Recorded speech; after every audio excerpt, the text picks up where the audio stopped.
Madame Khadra Mohamed Haïd.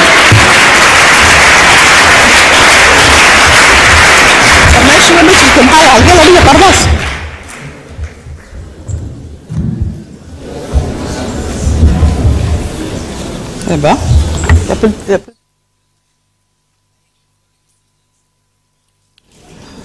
Bismillahirrahmanirrahim.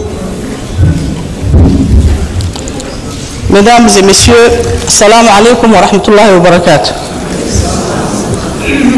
Je me réjouis d'être parmi vous aujourd'hui et de prendre part à cette conférence sous-régionale de haut niveau qui coïncide avec la célébration de la journée internationale de tolérance zéro à l'égard des mutilations génitales féminines. Cette forte mobilisation aujourd'hui en faveur d'une région sans MGF démontre que le mouvement qui a été incité depuis les années 80 ne s'est jamais essoufflé. Plus encore, notre mouvement a pris de l'ampleur et indique que la prise de conscience est désormais massive, collective et qu'elle transcende tous les clivages. Longtemps, les actes de violence contre les femmes se sont inscrits dans l'ordre naturel des choses et ont été ainsi considérés comme faisant partie intégrante du tissu culturel, traditionnel et religieux, allant jusqu'à ériger les MGF comme le reflet de l'identité de la femme africaine et musulmane.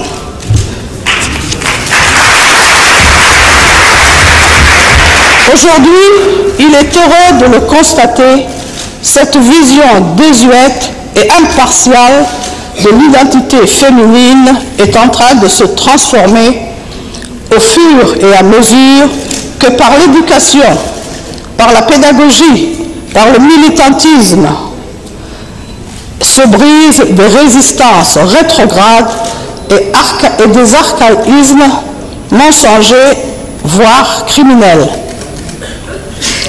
Il est heureux de le dire, cette vision est en train de se transformer en grande partie grâce aux efforts conjoints de tous les acteurs concernés et plus particulièrement des femmes.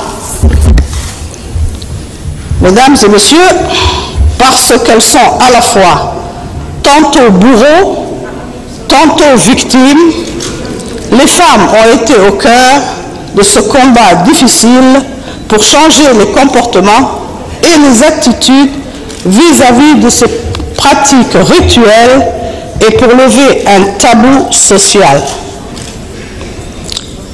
Parce que certains combats, pour être menés, doivent être nécessairement être nommés. Elles ont brisé le silence. Elles sont arrivées à mettre des mots sur cette grande souffrance enracinée dans la condition féminine pour pouvoir ensuite qualifier ces pratiques. Cette qualification, ô combien nécessaire, pour enfin reconnaître les victimes en tant que telles, a permis le réexamen sans complaisance des croyances et des valeurs régissant nos sociétés pour bâtir un consensus autour d'un socle nouveau redéfinissant le statut et l'identité de la femme actuelle. Mesdames et messieurs, on combat les idées nuisibles par des idées nouvelles, le mensonge par la vérité, le dogme qui voulait que pour exister, une femme devrait être excisée, qu'elle devrait être mutilée et voir son intégrité physique bafouée pour être considérée comme une femme pleine et entière. Ce dogme-là est en train de tomber.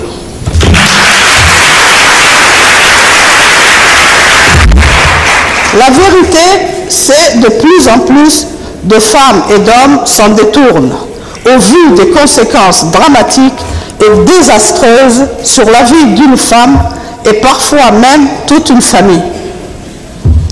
La vérité, c'est qu'au-delà du traumatisme physique et moral que représentent les mutilations génitales féminines, les conséquences néfastes de ces pratiques sur la santé, le bien-être de la mère et de l'enfant sont désormais avérées. Les mutilations génitales sont autant un problème de société que de santé publique. En effet, toutes les études sur le sujet le disent, les MGF laissent des séquelles gynécologiques et obstétriques considérables. Les statistiques le démontrent, le risque de mortalité pour la mère lors de l'accouchement est multiplié par 2, tandis que le risque que le bébé soit mort-né est 3 à 4 fois plus important pour ceux nés de mères ayant subi des mutilations génitales. Le risque d'hémorragie et d'infection lors de l'accouchement est sensiblement augmenté, de même que l'incidence des césariennes. De plus, les cicatrices de l'infibulation peuvent prolonger ou entraver le travail, ce qui peut provoquer des complications génitales pour le nouveau-né. Mesdames et messieurs, nous savons si le changement de comportement peut se produire rapidement. Le processus qui y mène est très souvent lent et pénible, car nous sommes confrontés à des pratiques profondément enracinées et complexes de nature. C'est pour cela que notre combat et nos actions se doivent être soutenus et doivent continuer malgré les avancées remarquables qui ont déjà eu. En effet, vous le savez, Djibouti s'est très tôt investi dans l'abandon des mutilations génitales féminines sous le leadership de l'Union nationale des femmes djiboutiennes, qui a longtemps focalisé ses efforts sur des actions de sensibilisation et d'information tournées essentiellement vers quelques publics cibles. Les femmes, qu'elles soient mères, grand-mères, mais aussi exciseuses, ainsi que les leaders religieux. Car j'en suis convaincu, le meilleur moyen d'éradiquer la pratique des MGF reste sans nul doute le dialogue et l'éducation de nos concitoyens afin de les sensibiliser au mieux.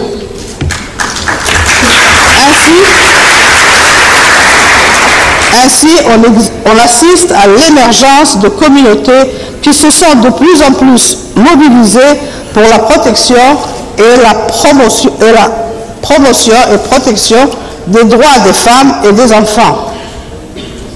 Ces communautés organisent des dialogues communautaires et se prononcent pour prévenir les MGF.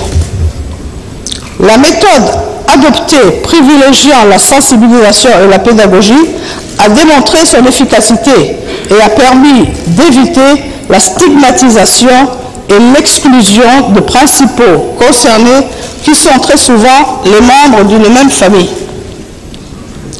Cependant, l'action répressive de l'autorité publique n'est pas pour autant à négliger, car au-delà de la défense du droit, de l'intégrité physique de tout un chacun, la criminalisation de la pratique des MGF permet de dépasser un sentiment non justifié de culpabilité. Elle permet, dans des communautés où ces pratiques persistent, de protéger celles ou ceux qui s'y opposent en enlevant à ce refus sa dimension sociale. La loi protège ainsi la mère qui, face à la pression sociale et familiale, refuse de faire subir à sa fille ce traumatisme.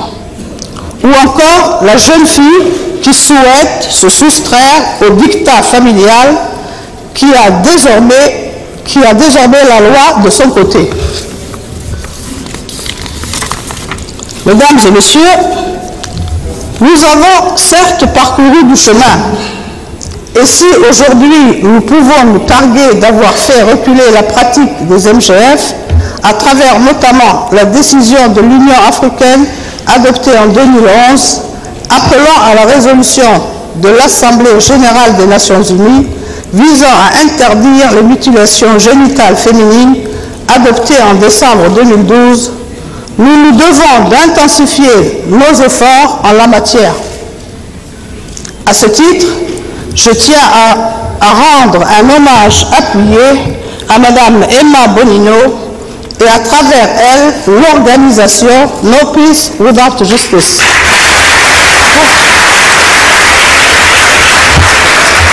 Pour son leadership sur la question et pour en avoir fait de Djibouti le siège de cette conférence régionale qui marque le lancement de la deuxième phase du programme conjoint FUNIAP-UNICEF pour la période 2014-2018.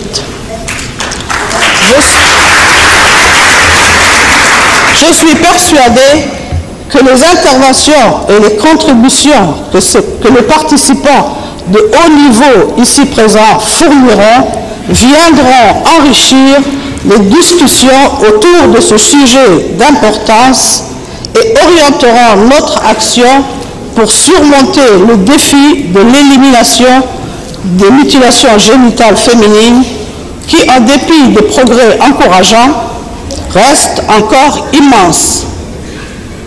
J'ai donc l'honneur de déclarer les débats ouverts en vous souhaitant à toutes et à tous des discussions fructueuses. Je vous remercie.